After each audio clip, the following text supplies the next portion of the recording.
আবার কাউরে ইন্ডিয়া পাচার করা, যেমন সুখরঞ্জন বালিকে দেওয়া, সালাউদ্দিন সাহেবকে দেওয়া হয়েছিল রাষ্ট্রীয়ভাবে। এইখানেই ধরা খাবে মোদি আর তার বাহিনী। এইসবের মধ্যে মূল ভূমিকা পালন করছে সেনাবাহিনীর কর্ম। ওইখানে নিয়ে দুইটা লোক আইছিল হুমরাই করে, বললো তোরে পার করে দেব, তারপরে তুই ওই জায়গায় কতদিন থাকবি, আবার আমরা তো আবার ব্যাগ নিয়ে ওরা আবার ওই দেশ থেকে কারা যেন আসছে স্যার, আপনার ওদের ইন্ডিয়ানরা আসছে, ওরা দুইজনকে দিল, আমরা দুইজনকে দিলাম। মানে ওরা দুইজন বন্দিকে দিল, আপনাদের বন্দি দুজনকে ওদেরকে দিয়ে দিল। দিয়ে যাদেরকে হ্যান্ড ওভার করলো ওদেরকে নিয়ে আবার কি করলেন?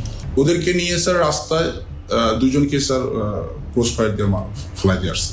দুর্বৃত্ত কর্মকর্তারা শুধু একটা প্রমোশন, কিছু টাকা পয়সা, কিছু ক্ষমতা, এটার লোভে এইভাবে খুনি হয়ে উঠছিল। তারা তাদের সৈনিক বৃত্তিকে তারা জলাঞ্জলি দিছিল। তারা সৈনিক ছিল না, তারা এখনো সৈনিক না। সেনাবাহিনী এদেরকে পালতে পারে। আজকে ওয়াকার বলে সেনাবাহিনীর মরাল নষ্ট হবে। ও তো সেনাই না, ওই তো সৈনিকই না। মরাল কিসের নষ্ট হবে? ওরা রাখলেই তো সেনাবাহিনীর মরাল নষ্ট। ঢাকার আয়না করছিল ডিজিএফ এর আন্ডার, ক্যান্টনমেন্টের মধ্যে। র্যাবের সেনা কর্মকর্তারা গুম আর খুনের কাজগুলো করছে। এদের বিরুদ্ধে গ্রেপ্তারি পরোয়ানা জারি করা হয়েছে, সকল প্রমাণ জোগাড় করে মামলা করা হয়েছে। এইটাই ওয়াকারের পুচ্ছে আগুন ধরে গেছে।